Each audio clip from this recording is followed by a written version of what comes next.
Good evening, ladies and gentlemen. Welcome to Brooklands. I'm Steve Clark, and thank you for once again supporting the Trust. Now, don't get too excited. I'm only back for one night. Now, I've always said that in doing this job, I've just stood on the shoulders of giants, and there's no exception tonight. So please welcome Steve Parish and Charlie Boorman. I was just following you in, and I just realised that you're the motorcycle racer, and I'm the one hobbling.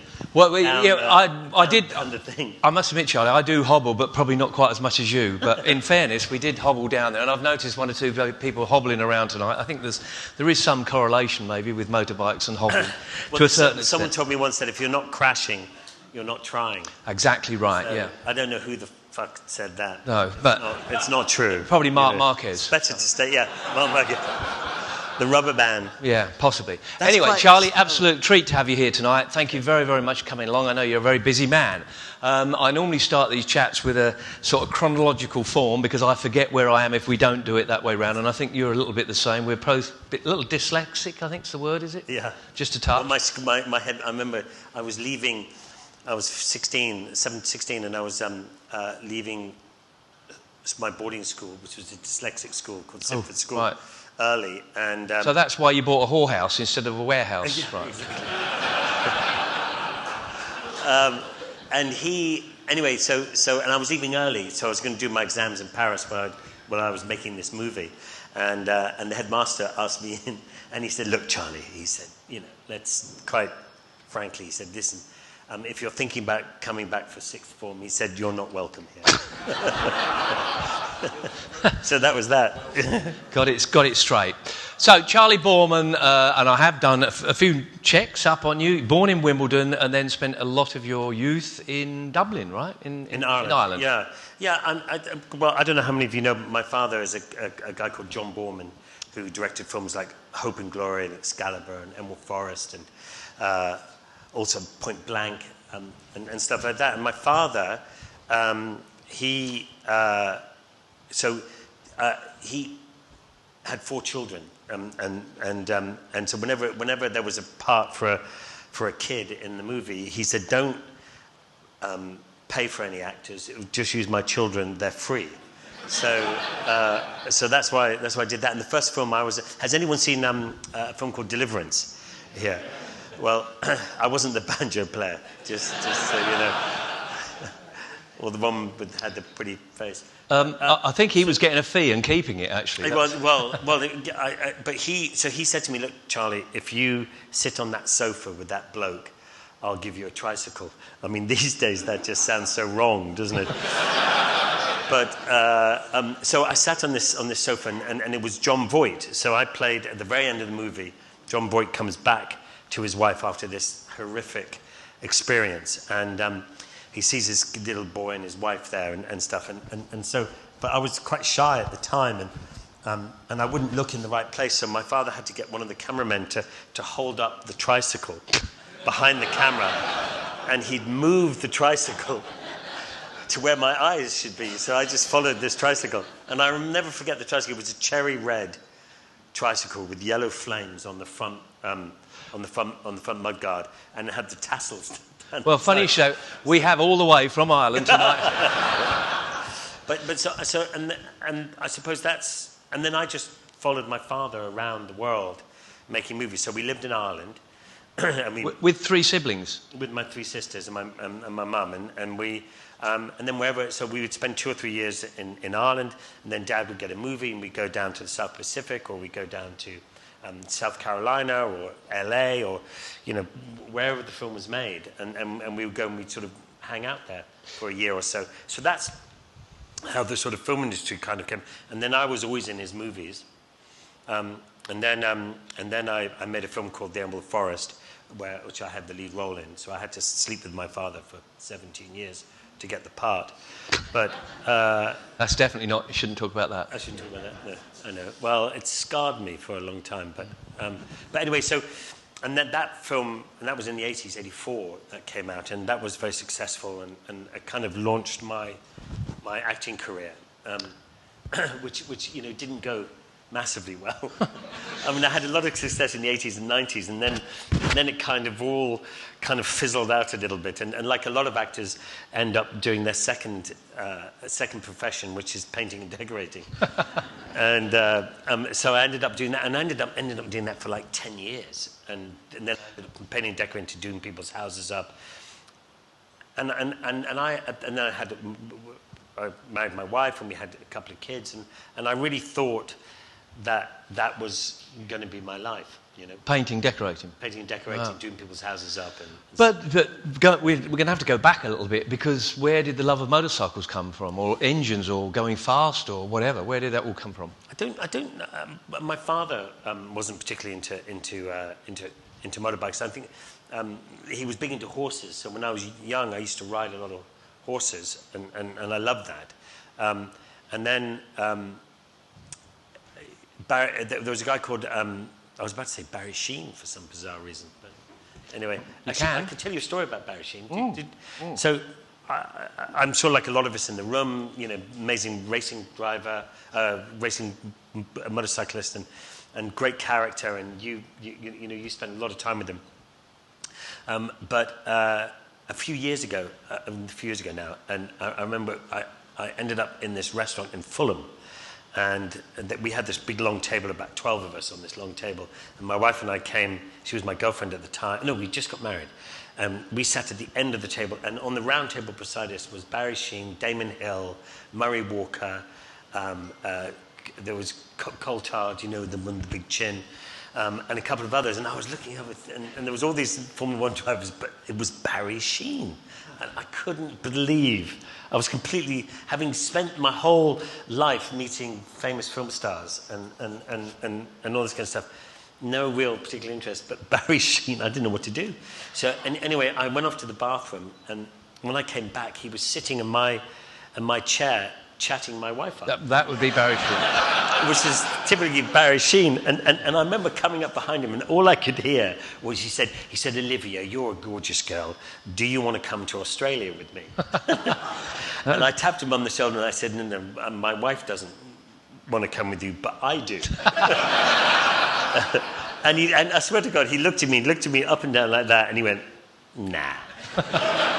And then off he went. And it's the only time I've ever been, I couldn't be more proud than Barry Sheen chatting up my wife. But mate, I've made you feel better about your new wife. I mean, you'd obviously chosen extremely well. Yeah, well, exactly. No question. But that was, but it was interesting because, you know, when I was a kid in school, and kids, you know, I'd be leaving to do a movie and come back to school and stuff, and people would, you know, it was a real sort of point of interest and stuff like that. And I didn't really, because it was so normal, because that's what I just grew up in, and I think you just grew up in whatever, you accept whatever it is when you're a kid.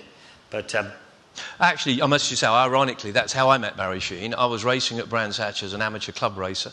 He was there as a judge for an event called Stars of Tomorrow. Oh, yeah. And he came up to me. I didn't win it. I finished second or something. And he came up to me. He said, I actually voted for you, and I really think you should have won it. But actually, he just wanted to meet my girlfriend. Yeah. It's exactly. That sounds about right. We have something in common there. That's all it was about.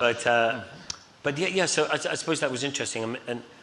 But bizarrely, and I remember one of the kids in school was saying, "Oh, well, you know," asked me who my godfather was, and I didn't really understand. Anyway, I said, "Well, a guy called Lee Marvin is my godfather." I didn't think that he just thought you were starving, as in. Exactly, and that's really how my father ended up in America. Really was because Lee Marvin, clearly worked together. Yeah, and they worked together. They made a film called Point Blank. I don't know if anyone saw that. It was a fantastic film, and the Lee Marvin had seen one of my dad's movies. It's a film called Catch Us If You Can with the Dave Clark Five. Oh, right. The Dave Clark Five. Yeah. Well, by the time he made the movie with the Dave Clark Five, they were out of favour, so the film didn't do very well. But anyway, but Lee Marvin had seen it and said, "I want you to make my next movie." They went to the States, and they made the movie, and the film was massively successful, and that's how sort of Dad's career launched. But Lee was quite a character, and he was a big drinker as well. He was a U.S. Marine. I don't know if anybody knew that, but he fought in the South Pacific. Oh, really? And he lost his whole battalion they were ambushed, and everybody was killed except for him and this other guy, and he was shot in the ass. He didn't tell anybody that because, being shot in the ass represents you potentially being running away. Yeah. So, and being a Marine, that's not what you really want to. Anyway, his friend went back, picked him up, and carried him out. And anyway, so that's probably why he was a big drinker.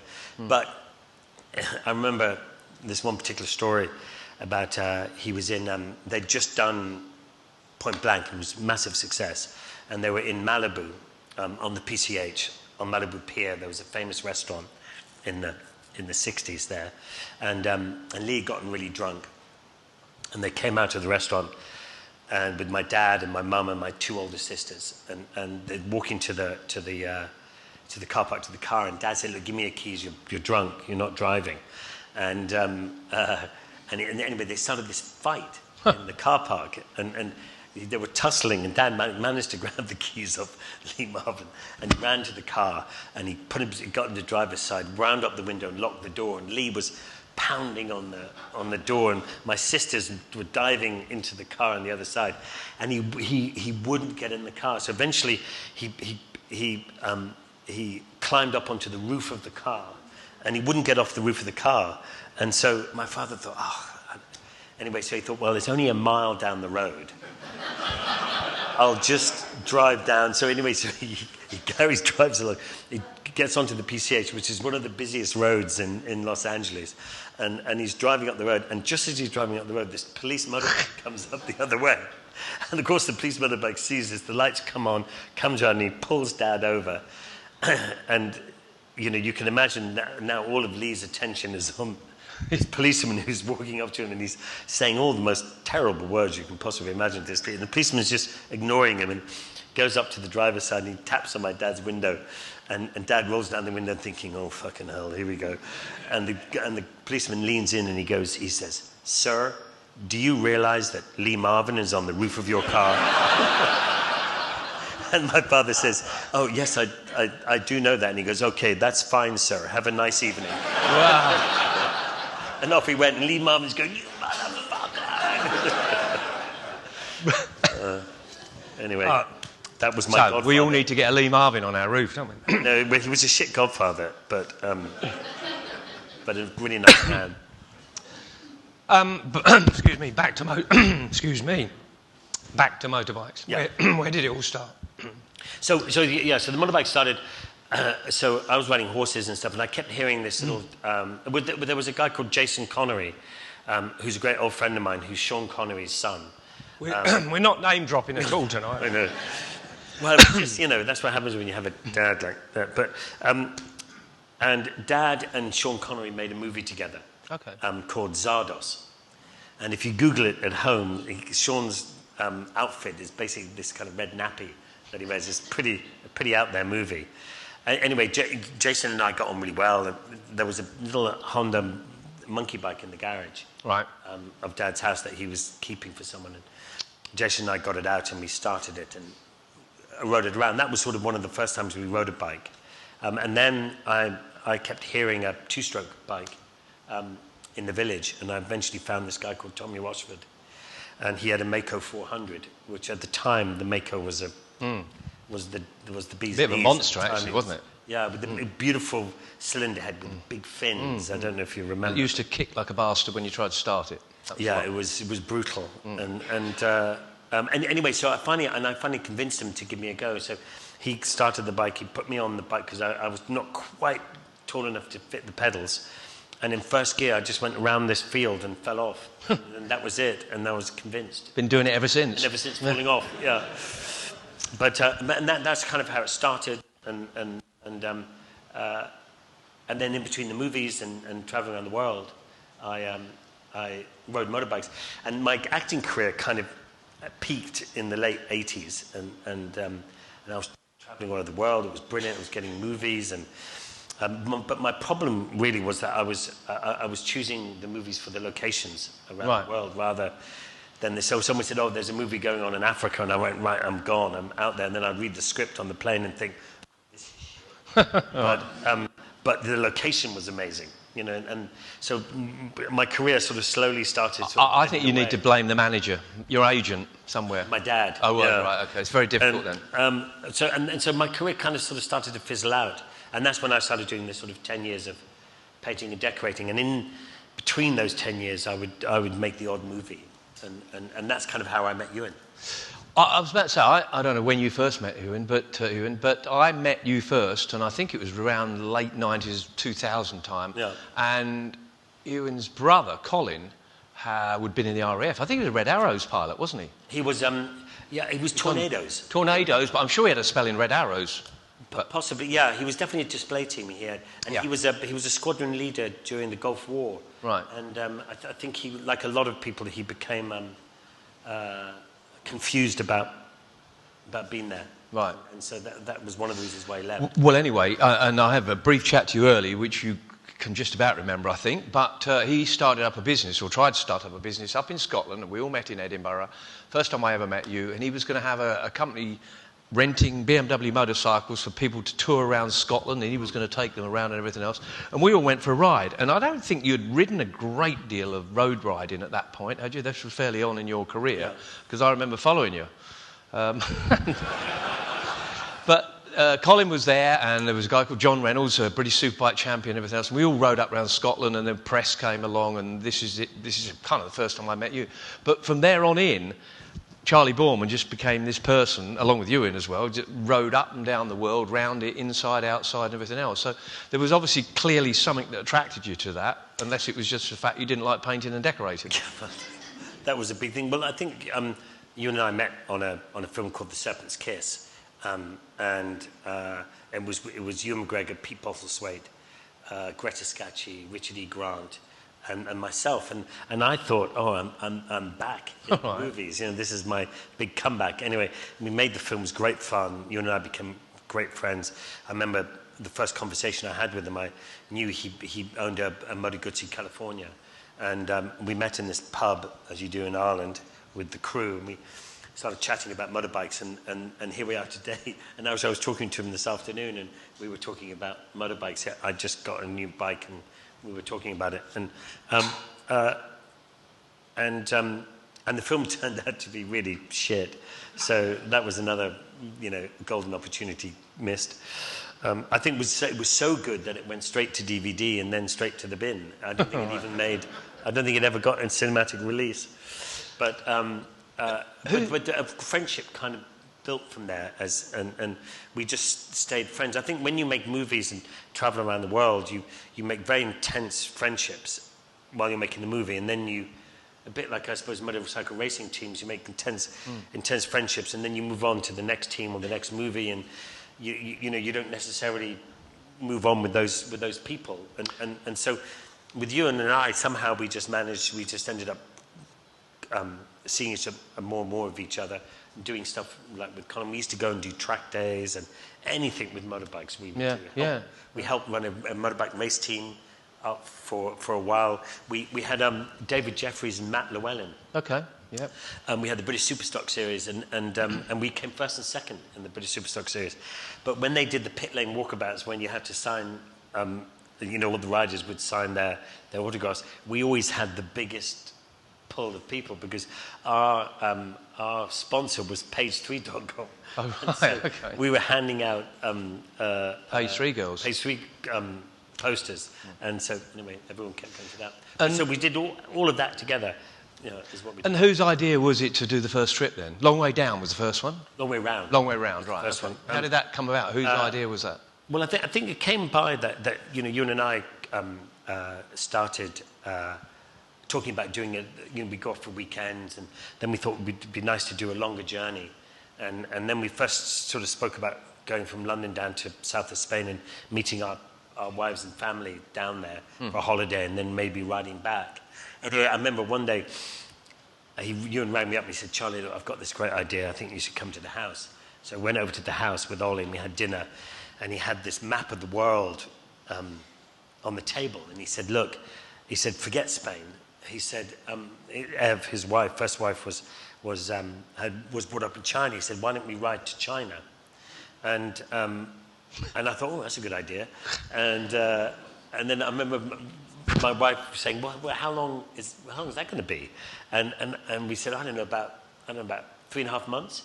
And 4.5 months, we said. And both of them said, oh, okay. Wow. So it was like, I don't want to get rid of us. And then we met this amazing guy who had a website called Millennium Ride, and he'd done the Road of Bones, which is that last bit of road you can do in Russia. Okay. And it's the last, to get to Magadan is the kind of most northerly last place you can go. And so instead of going to China, we ended up going to Magadan. We thought, well, if we get to Magadan, we may as well just hop over to Alaska and carry on to New York. So that's kind of, it was a bit like that, really. And the funding? And, well, it was, so I didn't have any money because I was painting and decorating. Ewan had just done Star Wars, so he was minted. But then, being Scottish, I wasn't going to get any of that. So we had to think of another way. And so we started sort of having a look around, and someone, a friend of ours, mentioned about a book. It would, two friends traveling around the world, not really knowing what to do or where they were going, kind of with the vague idea, would make a really good book. So the book idea came quite quickly, and because of Ewan's name, we managed to sort of get that. But then so we got this kind of book deal. But then I said to Ewan, Jesus, I'm dyslexic, I can't write. And Ewan goes, well, I'm dyslexic, I can't write. And so we thought, well, how are we going to? We got the money. How are we going to make this book? Anyway, so came up with this idea of doing like video diaries. Right. We would, experience the day, do the video diaries, film a little bit, and then what we did, we found this great guy who would sit with us, and we would work it out together, and stuff. And he did a brilliant job of, because it's difficult when you're sharing the book. Yeah. Each chapter, or whoever's talking about the chapter, has to have a different. You have to feel the different voice. So he did a brilliant job with that. So we thought we'd do that, and then we thought, God, well, if we're filming it and doing all this kind of stuff, we may as well. Why don't we just film it and just cut something together? And we thought making a TV show would be really easy because Ewan McGregor's in it. And anyway, so I remember we went to these pitches and said, well, this is what we're doing, but we don't really know what's going to happen or really where we're going and stuff. And you can see the TV people glazing over, going, well, that's a fucking interesting TV show, isn't it? You don't know where you're going, you don't know what's going to happen, you're not sure if you'll make it, and all this kind of stuff. So it didn't make a TV thing really well. So we were really struggling to get the TV people on board. So Ewan was making another Star Wars movie in Australia, so we flew out to Australia, and then we went for a weekend. Ewan and I rented some bikes, and we did like a little trailer, a little teaser of what it would be like. And while we were out there, we thought we'd approached one of the channels in Australia. So I think it was Channel 8 or Channel 10, can't remember. Anyway, we sat down. Ewan was working, so it was just myself and Russ and Dave, the two producers, and we pitched the story to them about two guys go around the world, all this kind of stuff. And we gave him the pitch, and we said, what do you think? And he goes, do you want me to tell you what I really think? We said, yes, we really want to know. And he goes, I think two wankers riding around the world. That's what I think. And so that was that. So, but they changed the name of it. Anyway, a year and a half later, we sold it to them for a fortune. Really? Yeah. Honestly? But anyway, but so the TV thing didn't come very easily, and it only came at the last minute. Anyway, we went off and sort of blindly went off, not really knowing what we were doing. It all worked, though. The book worked extremely well, and I guess the next journey became much easier. Yeah, I mean, it's funny with the television world and getting commissions. It's even though you've done something that's successful, it still doesn't guarantee getting another show. And you get all these people who are commissioners, and they change all the time. So maybe one commissioner who did Long Way Round was very successful. By the time we went back to the same people for Long Way Down, they'd moved on, and that person wasn't particularly interested because that was the work of the other guy, and he didn't want anything to do with the work of the other guy. So they said no. We went off to the BBC. Luckily, they said yes. So it's a real thing. But that doing that TV show. I mean, I remember leaving London with Ewan, and we had the production, and we had just about enough money to do it, and we were still waiting to try and get more Mainly money. Ewan's money. Yeah, well, mainly Ewan's. You know, being Scottish, he was pretty fair with it. And I remember we were leaving. I remember I had like $4,000 in the bank, and that was all I had left, and a wife and 2 children and a mortgage And left you were behind. going away for for 3 months. 4.5 months, traveling around the world. And so by the time we came round, and it took a long time for the show to come out, and it took a long time for it to gain momentum. It wasn't a straightaway success. You know, and all that time I was, you know, hoping that, but it did. Once the film came out and caught people's imagination, you know, that changed my life completely. It totally changed everything. I went off and did the Dakar Rally after that, and then Long Way Down, and then a whole, I don't know, 7 or 8 other TV shows. I was going to come to that. Now, I can understand Long Way Down, Long Way Round, riding bikes, and you've got a crew with you, but the Paris-Dakar is pretty big ballsy stuff, isn't it? Yeah, I suppose so. I mean, I suppose if you want the ultimate off-road experience, you do the Dakar Rally. If you want the ultimate road racing, you would do TT.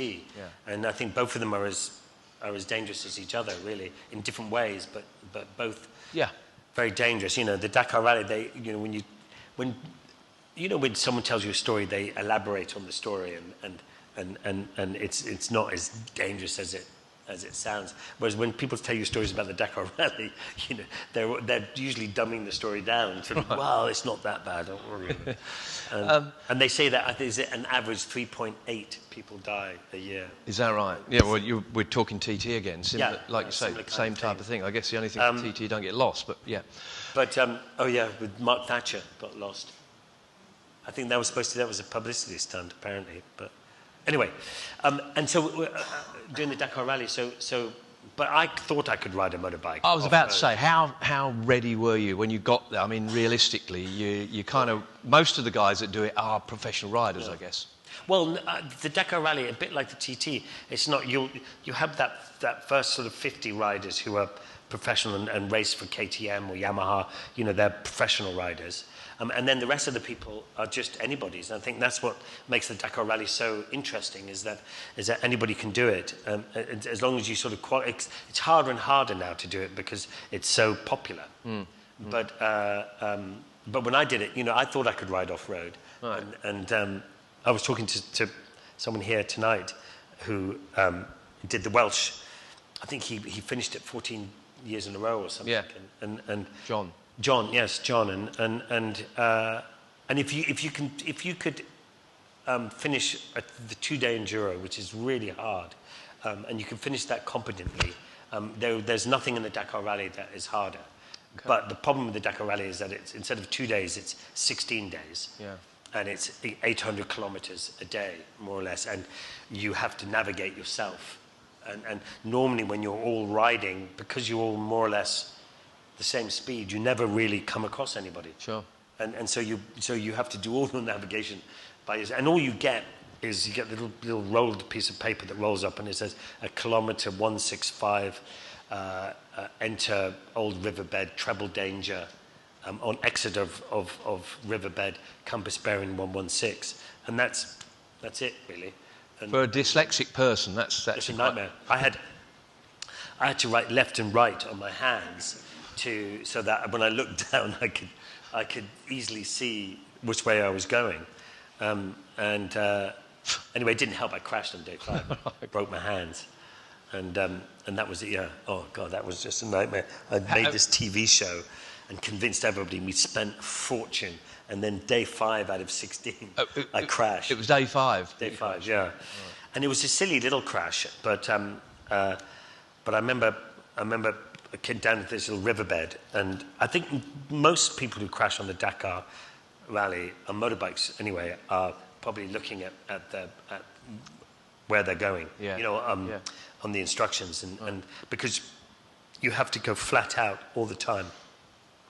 And then you have to adjust your mileometer on your motorbike because it runs faster or slower than the actual mileage on the road book. Because it's off the ground. You're using the road book. You're using big like a big tree or something as a mark. So that's definitely kilometer 662 or whatever. So you'd have to then calibrate your vehicle to that. So it was a nightmare.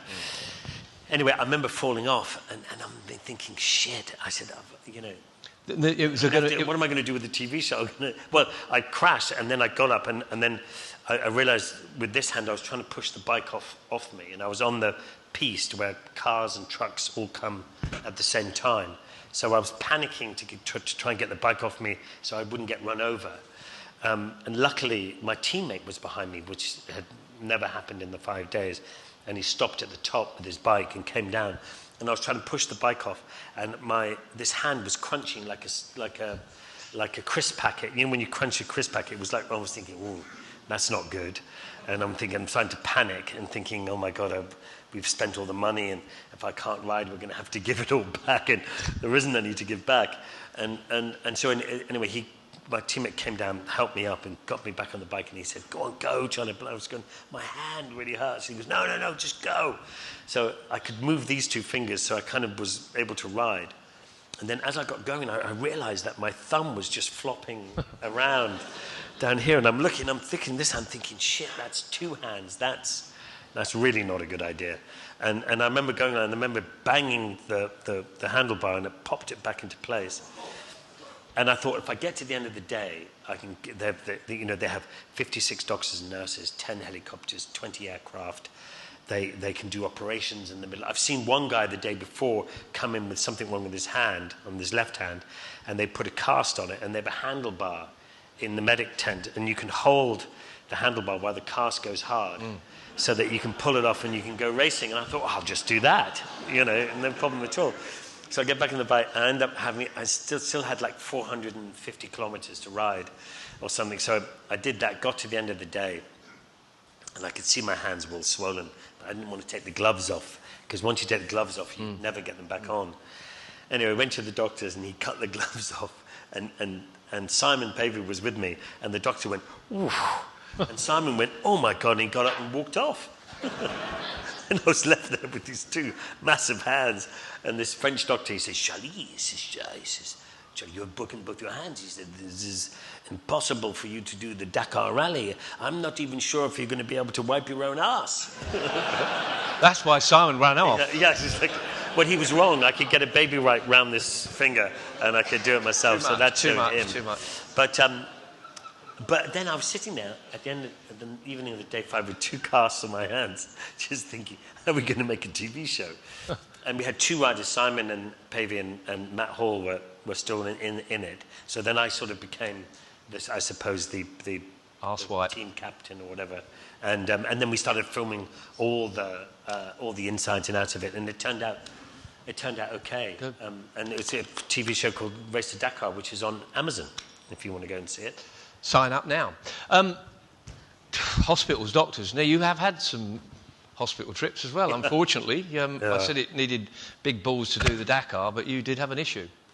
I've smashed myself up. Funny, all my life I've ridden motorbikes, and you ride dirt bikes and stuff, and you fall off and stuff, and you break bits and pieces, but nothing much. Lots of ribs and fingers and all that kind of stuff. Anyway, after a long way down, when we went through Africa, I started doing these motorcycle tours from Cape Town to Victoria Falls and then back down again, and taking people into Africa, because people always think that Africa, when you say I'm going to something happened in Cape Town, people go, "Oh, well, that's Africa." The whole place is dangerous, but it's a massive continent, and North Africa and Southern Africa are so different, and such an incredible part of the world. So I kind of wanted to get people to come and see that it's safe. And that's not what people think it is. I go every year, seriously. I love the place. Anyway, so we do these tours, and that was the second crash. The first crash was I was working for Triumph in Portugal, and launching the new Triumph Tiger, their adventure bike. Which you did. And instead of launching, I launched it into a wall, and a car clipped me. It just suddenly turned left and clipped me, and I hit a wall, and I destroyed my legs. And I think it took 2 years and 17 operations to walk again. And then I just started to ride again, I finally went back to Africa to do another trip. And then I was down in the Drakensberg Mountains in South Africa, and then I woke up in hospital. And I'd broken my pelvis, I'd snapped my forearm back, and everything came out of my arm, and it had to be rebuilt. And broke my collarbone, had a massive head injury with brain swell and brain bleeds. And if anything, it was worse than the first crash. The legs. And my wife was really fucked off about the whole thing. She just was not happy. She had to fly down to South Africa to a place called Bloemfontein, which actually ended up being the second best hospital in southern Africa. But the first hospital I went to with Billy Ward took me to the first hospital. So I crashed in the middle of nowhere. I had to be strapped onto a door and put onto the back of a pickup truck and driven 5 hours out of thing. And I was kind of out of it, but I'd broken every single rib down the left side and punctured my lung as well.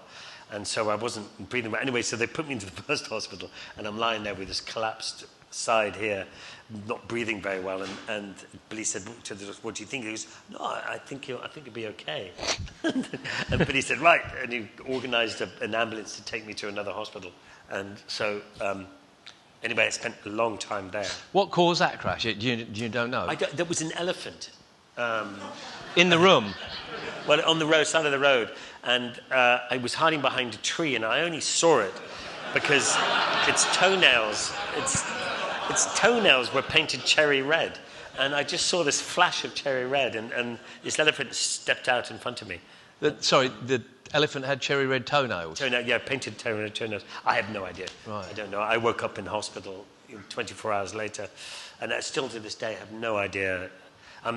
Luckily, was Billy following you then? Or? Well, he was ahead. I was actually behind. There was all the riders were in front. We have two support vehicles, and we have a paramedic that comes with us, and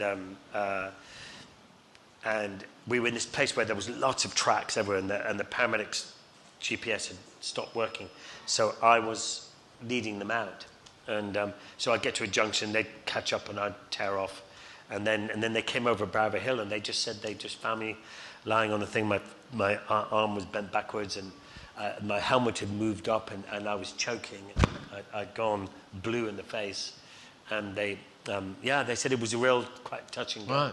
So anyway, I'm still riding motorbikes. Still riding motorbikes, and over the years, when I say motorbikes, you've been associated with a number of different manufacturers. I think, where did you start with? Was it Triumphs or BMW? BMW to start with. Start with BMW, yeah. right? But I mean, it was funny when we went to choose our motorbikes. We started with BMW GS 1150s, the big old ones with the big, huge petrol tank and really heavy. And I wanted to go with the KTMs. I wanted their new adventure bike. This was back in 2004. Right. And eventually KTM rang us up and said, "Well, we don't think you'll make it, so we don't want to be part of it." And I was very upset about it, and we both were. And I said, it's nothing to do with whether you think we can or can't make it. That's up to us. But your bikes should be able to do the trip. Anyway, so we went with the BMWs, which was probably the better choice at the time anyway. So we worked with BMW for a long time, on Long Way Up, and BMW did the Dakar Rally with me, and then we did Long Way Down, and then on the last Long Way, Long Way Up. I don't know. Has anyone seen Long Way Up here? Yeah, and it's on Apple TV Plus. You can watch it there, and if you subscribe, you get the first month free, and then you watch it and all the other shows, and then you sack it off. So that's the way to do it. But we'd done Long Way Round and Long Way Down on petrol bikes, and when we decided, because it was like a 12-year break, and when we decided to do Long Way Up, Ewan had moved to the States, I was over here, we kind of sort of lost momentum and lost connection with each other. Yeah. In many ways. We were sort of still chatting away, but we were just living parallel lives. And then when I had the big crash in Portugal when I broke my legs, I think it was my wife or someone rang him up and just said, "Look, just so you know, that's done that." And he was just about to get on his motorbike to go to work. And he hung up and he thought, "No, I don't think I'll take the motorbike today." And then he went back to get his car keys, and he thought, no, Charlie would be furious if I got in the car. So he got on the motorbike and went off. But we kind of sort of drifted apart, I suppose, for a long time. And then when I had this next accident, that's when we sort of reconnected. And I was stuck in London, recuperating, and Ewan had come over to make some movie over here. And then he ended up staying in our house for a couple of months while he was making the film. And he was with Mary, his second wife now. At the time, they were sort of hiding out in our house because it was a new relationship, and he'd just left his wife. And we kind of reconnected, and then we started thinking about doing another one, and we thought, what would we do this time? What would make it different? And because of the way the world is going and stuff like that, and the electric of it all, we decided to go with electric motorbikes, but had no idea how difficult it was going to be. Yeah, it was. And Harley just launched their Livewire, hadn't they? Harley just launched their Livewire. In actual fact, it was interesting because when we did it, we were looking for bikes in 2018, 19. We were looking for bikes, and we rang up all the manufacturers, and none of them had an electric motorbike. And Harley Davidson, I mean, who would imagine Harley Davidson? And their Livewire is still, even though it's 6 or 7 years old, it's still probably one of the best electric bikes on the market. And they were really the only ones. And they got this sort of sports bike, and we rang them up and said, would you make it into an adventure bike for us? And they were just about to launch the Pan America, their petrol adventure bike. So they took loads of bits off that, stuck it on the electric bike, and off we went. But I mean, when Ewan and I got down to the bottom of Argentina, we went from Argentina to Los Angeles, and the whole of South America and Central America and Mexico, there were no fast chargers. And so we just did something 150 miles a day, and then we'd have to charge the bikes for 11 hours a day in the evenings. And it was tough, and when it was super cold, the batteries didn't work as well, and we had to really learn. And we had this terrible... does anyone drive an electric vehicle here? No one. Oh, one person. But people talk about, the range anxiety syndrome, where people are fearful. I'm not going to buy an electric car because it'll only do 300-mile range. And once a year I'll drive to Cornwall, and I need to be able to drive to Cornwall. But the rest of the time you're doing 30, 40 miles a day, which is adequate. So you can spend a week and a half, 2 weeks with your 300-mile car. That costs you £1.20 to fill. So we had to get over that whole kind of negativity of owning an electric vehicle. And I have to say, since we did Long Way Up, I've really enjoyed. I really enjoy the electric of it all. And people talk about range anxiety as if it's this new thing, that's something that's new. But really, when people went from horse and cart to cars or petrol, people had terrible range anxiety then because there were no petrol stations. If you left your house, you could fill it up and go to town. But the only place you could buy petrol back then was in a pharmacy. And that's if the pharmacy had petrol. So people really struggled with that whole range anxiety. So it's something that's been around for a very long time. But now petrol stations are everywhere. So. Yeah, but motorcycles generally don't go very far on a tank full anyway. You have to stop from that point of view. Yeah, and these days, you can get 250 kilowatt chargers, which are just coming out, which means you could, I suppose to put it into perspective, you could fill your Tesla up in 10 minutes. Really? Yeah, this is the new kind of wave of, it's only going to get better and faster. So, what's next on the agenda then? Up, down, in, out? Yeah. Well, it's funny. I think when you do these long journeys, and when you get to the end of a long journey, you start to get very excited about getting to the end and seeing your family and going home and not moving every day for 3.5 months. But the same, the other half of you doesn't really want to stop. And if someone said, "Look, just turn around and we'll go back down again," you'd go, "Okay." and think in a bit of a way to sort of help with the stopping of it is you start to talk about doing another one. And so that by the time you've finished, you think, "Oh, okay, I can finish because we're going to do the next one." So for sure, Ewan and I have spoken about doing maybe Long Way Scandinavia. I'd love to do London to London again, but going around all the Scandinavia, through Poland. Okay. And if the war's stopped, we'd love to go through Ukraine.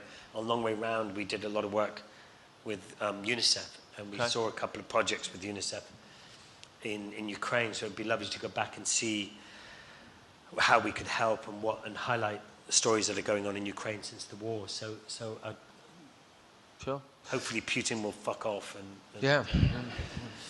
Well, just write him a note, tell him what you want to do. Look, I want to make a TV show next year. Can you be finished? Would you mind? Please. You can have a run through, if that's all right. So we spoke about it, and then I think the other one we'd love to do is Long Way Down Under. So to go from Europe to Australia, we'd love to do. That'd be a lovely thing to do, wouldn't it? Yeah, and I think Long Way Scandinavia, I think we've gone super techie. I'd love to go super old and get an old Indian or an old Triumph or an old, maybe get a Vincent Black Shadow or something. But I guess someone would lend me a Vincent. That'd be great for the journey. But I'm thinking, I don't know, but we've got commercial hats on. You do need, realistically, the money from the manufacturer, or you need the support, don't you? Yeah, I mean, you need a bit of everything, really. I mean, making a TV show is no different to working in whatever industry you work at. You come up with an idea, you go to your boss, or you go to a financer or a bank, or you go to a money lender, and you say, look, this is the idea, and you pitch it, and you say whatever bullshit you say to get the money, and then you get the money, and then you hopefully you can do it, and hopefully it's successful. And so the TV world is very similar to that. And so But you need the support of the manufacturers. You need money from sponsors, from the TV, money's hard to come by these days, and things have changed a lot since Amazon and Netflix and Apple and stuff. Apple bought our TV show, but they bought it globally. Right. So it goes on their platform globally. Yeah. Whereas in the old days, you would sell it to individual countries around the world, and you would take up to 5 or 6 years to sell. And draw money in from each one of them. Yeah, and it takes a long time, and that's your profit. So it's quite hard. But yeah, no, I'm quite sure it is.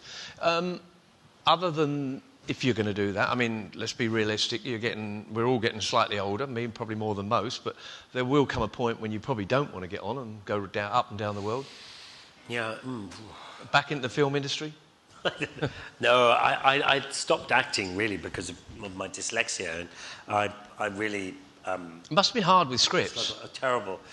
And learning lines is just horrendous. I just can't do it. I'd get so stressed out and stuff like that. And then I remember doing the film with Ewan, and I'd spend a couple of weeks learning some lines and stuff. And then Ewan had read the script a few times, but hadn't learned the dialogue. He'd just learn it while we're having makeup. It's annoying, isn't it? I know people like it myself. Photographic memory, and that was it. And I'd been totally stressed out by the whole thing.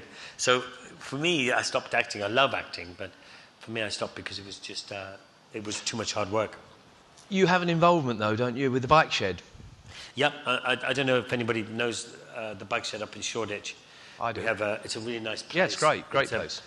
It's a big restaurant, apparel place, a barber shop, a tattoo parlor. The whole thing is a whole kind of lifestyle thing, and it does very. And we've just opened one up in Los Angeles as well. Oh, really? So the one in London is 10,000 square feet, and the one in LA is 37,000 square feet. Oh, wow! And it's huge. And that's franchised, is it, as such? No. We Dutch and Vicky are the ones who. Nicholas Cowell, Simon Cowell's brother, and myself were trying to start something like the bike shed together, but I was always travelling and never had the time, and we'd get the momentum going, but it would fall apart. And then we bumped into Dutch, who was doing the bike shed exhibitions, these bike shows, which were amazing. Yeah. And we convinced him to do it for us. So the next one's in Houston, Texas.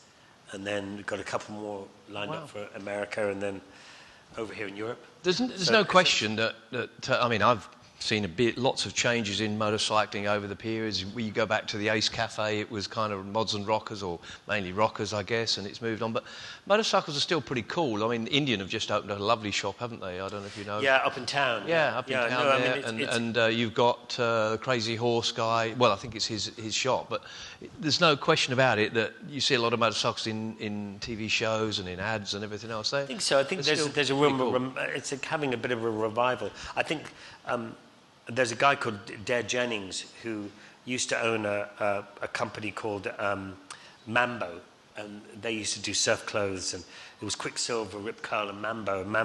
And then he sold that, and then he started a company called Deus Ex Machina, right. Or Deus, and he would do these. And Deus Ex Machina means God is in the machine. I always thought it was Deus, but it's Deus. Deus, yeah. But it means God is in the machine. And so he kind of revived that whole scene that was going on in the 60s and 70s in California. You know, if the surf wasn't good, you'd be up in the California mountains riding motorbikes, PSAs and Triumphs. But they had all that surfer clothes that they were wearing. And so he revived that. And the bike shed and that scene is you know, people get a cheap bike and, you know, do it up. Yeah. And that's bringing the young back into motorcycle riding, which is really important because it's an aging sport, really. Sure. Yeah, it's kind of cafe racer type lookalikes, and they're not expensive, are they? Ace were doing, and and you pick up an old bike. And, sure, 250 Honda or something, and then do it all up. Your road bike at the moment? Oh, it's got to be Harley, I guess, isn't it? Well, are you a bit like me? You ride whatever you're given? Yeah, pretty much. Yeah. I mean, the thought of buying something is so archaic. Have you seen the price of them? I know. And when they get dirty, I just hand it back and I get another one. No, I have a bit of a collection of bikes, like I'm sure that most people do. But I do understand, and a good friend of mine, and probably yours, Dave Dew, was visiting you recently, and you were so happy to have a garage. Yeah, we moved from London, and for the last sort of 30 years, I never had a garage, and then I finally convinced my wife to go down to the Surrey Hills. It wasn't a big move from Barnes to Surrey Hills; it's only 40 minutes away. But that whole area of the Surrey Hills, it has downhill mountain biking, which I love doing, dirt biking, and I've got a house with a big garage, and I can. Whereas before, I'd be outside my house fixing my bike. And then the daylight would run out. I'd have to put it all away, bring it all back into the house. I could never leave a project going. And so now I have this big garage. Are you mechanically minded? I can do most things on a bike, but I mean modern bikes, which you have to plug in these days, you can't really. But you know, all the other stuff I can do. But you know, as a kid, I used to change the rings, and you know, two-stroke bikes were pretty easy. I remember taking my whole bike apart and the bloody thing wouldn't work. And I stripped it down. I couldn't find it. And then eventually Tommy Rochford, who was this guru to me, he came and he said, have you tested the spark plug? I tested the spark plug and it didn't work. And this engine stripped everywhere. Everywhere. And then, of course, when you put it back, there's always a couple of bits. And you think, where the fuck do those go? You know? Yeah. No, we've all done it. The answer nowadays is lots of pictures, apparently. When you photographs. I take lots of photographs now. That is the way to go.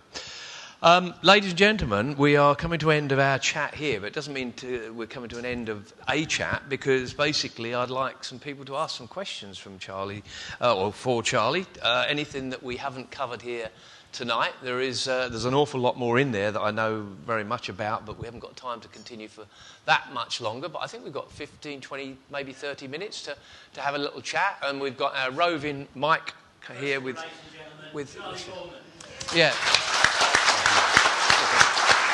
Steve Parrish.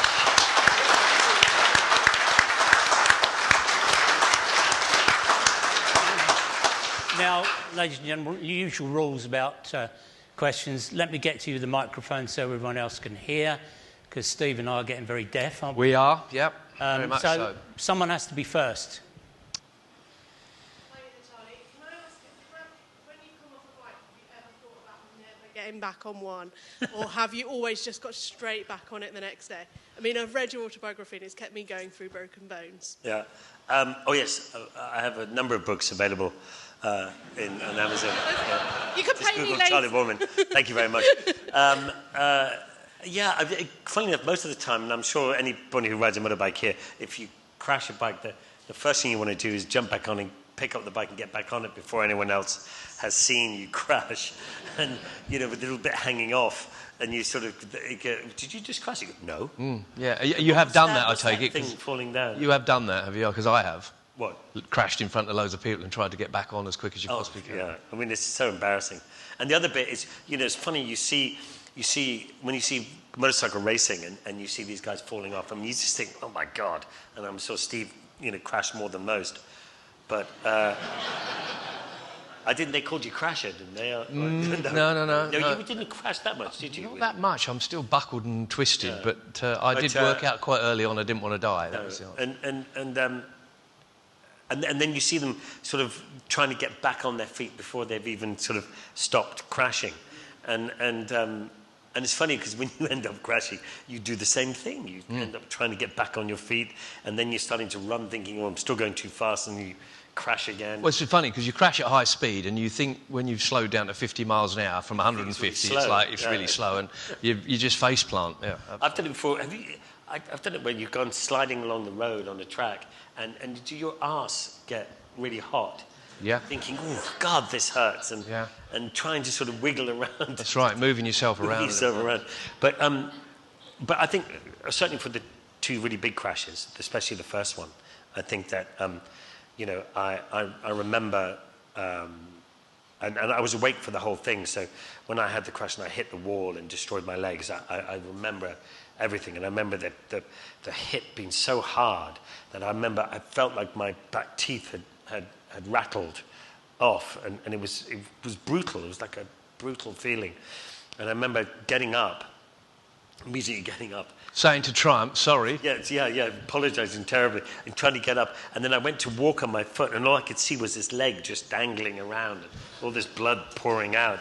And I remember thinking, oh shit, I'm not going to get back on this quick. So I went back down and lay down again. But I did spend most of my time on my back going, I'm really sorry about the bike. And then I had this operations to get back. And I remember the next morning, I remember sort of coming to properly, and both my legs were in a plaster, and I'd broken my left hand as well.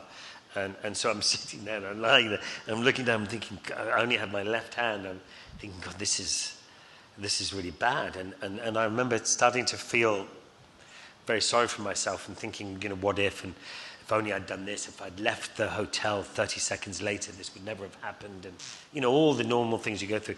And then I heard this snoring, and I thought, and I realized I wasn't in the room on my own. There was someone else in the next door bed sleeping. And I looked over, and this guy was fucked.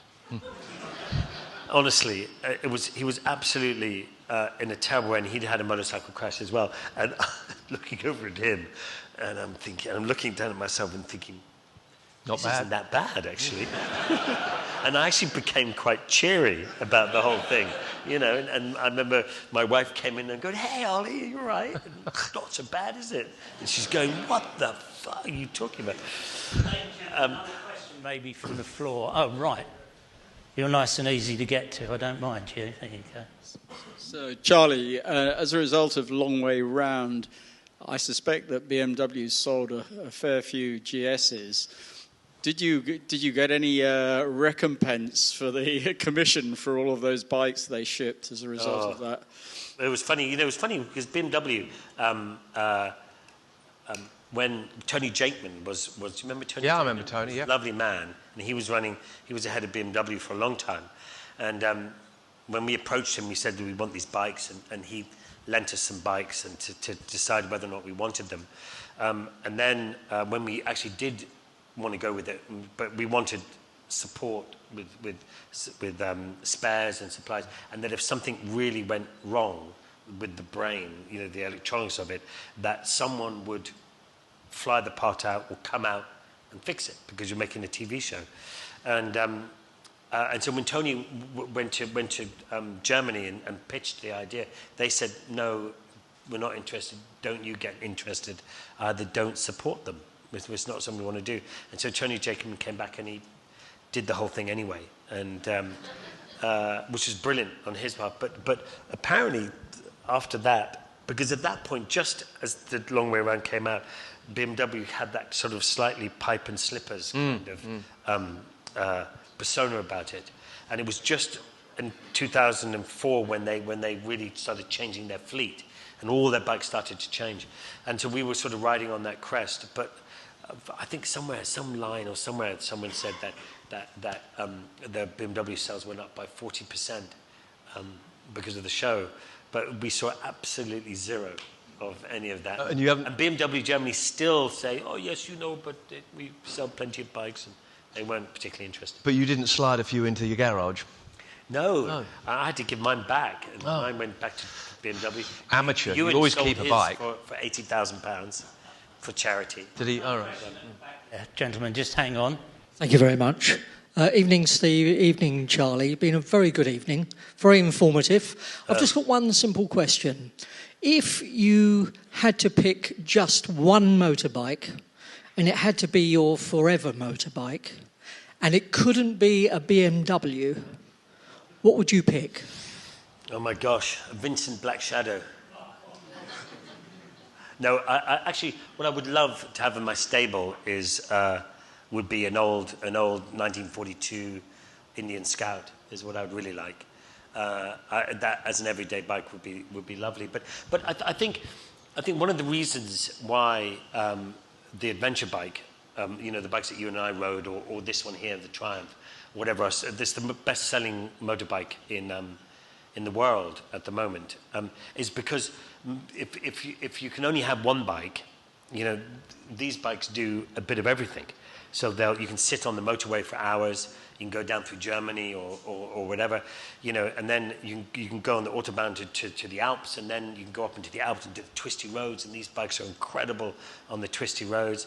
And then if you see a lovely kind of gnarly gravel road track, you can go along that as well. So it'll do everything actually really well. And so I think that's one of the reasons why it's so popular. And plus the fact, I used to be a pocket rocket all the time. I had loads of sports bikes and GSX-R 750s, the Strads. I had the R1s. I had Fireblades. I had loads of these track bikes. And eventually, they're very one track. There's only one thing you can really do with them, and you can't really tour on them. You can't go off road. You can't, So you start to realize as you ride a bit more that. So I probably if I couldn't get the Indian, I would have an adventure bike. Yeah, I think for me, I'd probably go for the big new Triumph adventure bike, the big 1200. Exactly what Charlie said. It's comfortable. It will go anywhere. It's fast. And these modern bikes now. Yeah. And they are much more popular now. I've just been at the TT this year. I've been at lots of events, and 80% of the bikes are adventure bikes now, and I think everyone's starting to realise that why do you need a bike that does 210 miles an hour, it's got 200 brake horsepower, when you can't use it anywhere apart from maybe on a track and somewhere where the police aren't. So, yeah, I think maybe we're getting old, actually, Charlie. Another question at the back here. I still look at the audience now, and I feel like I'm 28, 29 years old. Good. So, anyone got a mirror? Another question at the back, gentlemen. My father's 89 years old, and he's got neuropathy, and he's got no feeling in his feet, so he finds it very difficult to walk. And he was sitting there the other day feeling quite quite sorry for himself, and he goes, Charlie, you know what old age is? And I said, what? And he goes, it's punishment for living a healthy life. Charlie, I take drugs every day now. Charlie, a quick question. Yeah. You've probably heard of Austin Vince and his yes. band of adventurers. Did Terra Circa kind of affect or influence your planning or ideas for Long Way Round? Who sent the question? That's over here. Short grey-haired chap. Hi. I think because when you and I did Long Way Round, I suppose there was Austin Vince and there was Nick Saunders, and there was a whole bunch of people who were doing all that kind of adventure, but no one had really done a kind of a TV show, you know, that managed to get onto television. And I think Ewan and I just kind of blindly went for it, and we asked lots of different people's experiences and what they'd gone through and stuff. So we certainly had a chat with everybody we could. But I quickly learned that if you are going to go off on a bit of adventure, or go to Africa on safari, or go to South America, I don't know, whatever you want to do, I think it's a great idea to get an idea of what you'd like to do in that country, but I think not go too deep into the experience before you get there. So I quickly learned that what I didn't want to do was read lots of books about other people's experiences in those countries. I wanted to sort of, and then your expectations are very different. So sometimes when you get there, it's not the same. You're not seeing it through fresh eyes. So I think to a degree you need to organise your trip, but at the same time you need to be a bit free. I have a question. Was there any time on any of the trips you've had what I would call life-threatening issues, you know, where you really think this is it, I'm done for? Yeah, there was a couple of Apart times. from all your crashes, I mean. Yeah, the crashes. But no, the crashes, well, luckily... Well, crashing never hurts. No. It's only minutes later. But, I mean, have you been, had a gun pointed at you? I always know when I've had a bad crash, because I feel like I want to vomit. And that's always a good indication. But you know, we did. I remember a long way around, we were just starting to get into the more wild areas. We were getting into further to Eastern Europe, and it was becoming more and more remote. And we stopped by the side of the road, and we'd seen our first wild camels. And of course, Ewan and I were doing the David Attenborough kind of voice, and as everyone does. And as we were doing that, and Claudia was filming, this white Lada turns up, and these two huge guys get out of the front, and looking very menacing, and we're thinking, oh shit. And we look around, and there's a guy in the back seat, and he rolls down his window, and he smiles with these gold teeth, and he smiles, and he was saying, hey, what are you doing here? And we said, oh, we're just on this trip. And as he said that, he just pulled out this gun and just pointed it at us both. And I just thought, oh fuck, we're going to die right here, you know, and because they kept looking at all our filming equipment. And then luckily around the corner came this big truck, and it saw us, and it started to pull in and slow down. I think he saw this little white Lada with these two huge guys, and he made this big hoo-ha, and they just got in the car and drove off. Right. But I just thought, shit, that is... And there was another time as well when we were in the middle of Mongolia, and Ewan and I had come to the end of our tether, and it was so difficult to get across Mongolia that it was just, there's no roads, there's no signposts, there's nothing, and it was just... I think, you know, sometimes on the trip you just get to your lowest ebb. You hadn't got your Waze with you then? No Waze, there was nothing. And there was no KFC, there was no McDonald's. You know, for like 14 days, we'd camped 14 days in a row. We were hungry because we completely misread Mongolia. And there isn't your local shop, there just isn't. And anyway, just as we were ringing Russ and Dave, who were in support vehicles, they would usually be about a day and a half behind us. And just as we were speaking to them, they went, oh my God, there's a big crash. And Russ had rolled the car as we were speaking to them. And never use your phone when you're driving. Yeah. And they had this big crash, wrote the car off. And then we sort of had this whole thing. We thought, well, we'll ride back to help. Right. But they said, look, your day's ride to get back, this useless. So we thought, so we got back on and we carried on, and it was that point that I realised that I stopped popping wheelies and I stopped messing around and just thought, shit, you know, I mean, if you have a crash here, you know, there are no helicopters, there's no air ambulance, there's the nearest hospital is 5 days drive, you know, you are in the middle of nowhere, and so it really. I remember at that point it really changed, and I really, instead of it just being a bike ride around the world, it was like an adventure around the world, and it's part of it was thrilling, and the other part of it was very scary. Any other questions, ladies and gentlemen? Thank you. Charlie, you were just describing how your life was in danger in several situations, but You've obviously been at the other end of the kindness of strangers. What was the one that stuck in your mind? Yeah, I mean, I think it's funny. When you do big trips or when you go on holiday, you don't remember the days that you lay on the beach and just had a beautiful day on the beach. You remember when your car had a flat tire and someone stopped and helped you. And that's one of the bigger memories that you have of a holiday or an adventure. And I think you're absolutely right. We had so many. Ted Simons, did anyone come across a guy called Ted Simons? He wrote a book called Jupiter's Travels, which is just a fantastic book, all about travel. And he traveled alone around the world on an old Triumph Tiger. He didn't know anything about riding motorbikes, otherwise he wouldn't have taken the Triumph. But he writes a book, and the book starts with him sitting on the side of the road and his bike is broken down, and he'd been into the journey for a long time, and he sits there in the knowledge that someone will come along and help, because it always does happen, and it's true. The amount of times we broke down or something went wrong, someone always stopped and always helped. And then people took us in and let us stay in their houses. We had one guy, I don't know if anyone remembers in a long way around, we had a guy called Igor in Ukraine, and we got stopped for speeding in Ukraine, and we weren't speeding, and the guy was saying, "You're speeding," and we said, "No, we weren't," and he said, and he had the radar gun, and he showed it to us, and it said 120 something kilometers, but they painted it on. And I said, "That's painted on." And he goes, "No, it's not."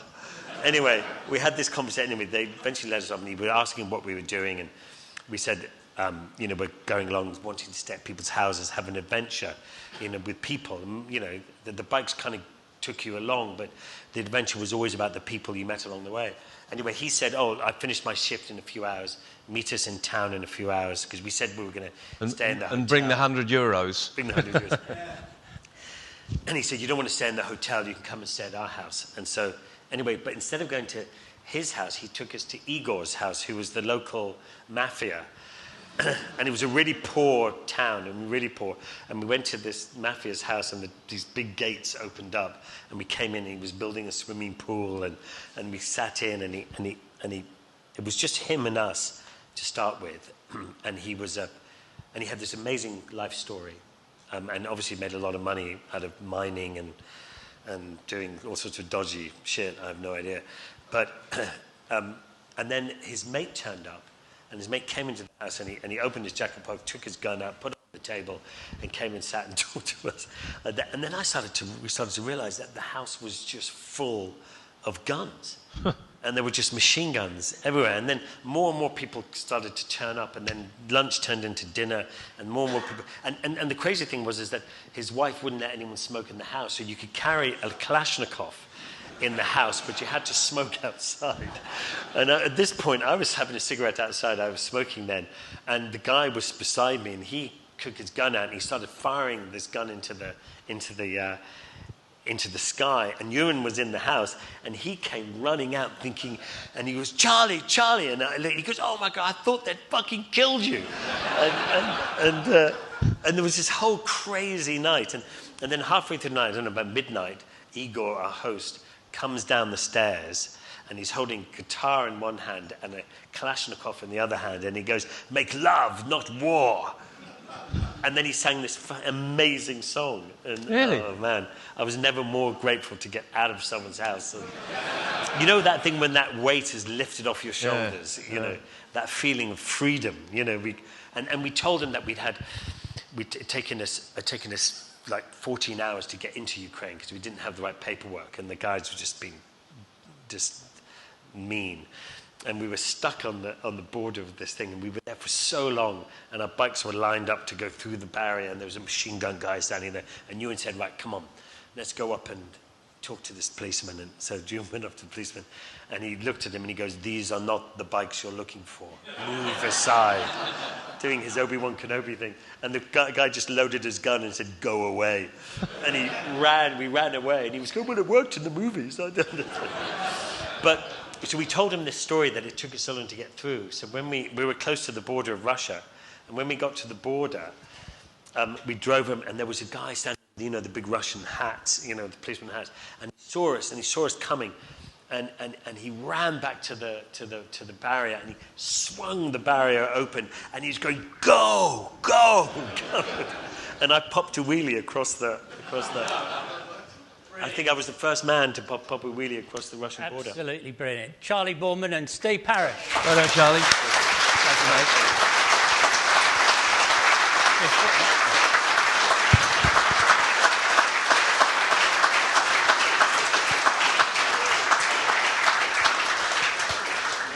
Ladies and gentlemen, as is customary on these occasions, for our very special guests, although Steve Parish has got a piece of track. Mine's bigger than that. Indeed. This is a piece of 1907 genuine Brooklands track. Oh, my gosh. So you are now an honorary member of the Concrete Club. Oh, thank you very much. It's very kind of you. Well done. Look at that. Wow. Oh, yeah, photo. Cliff, he's gone to sleep. Cliff, do you want to...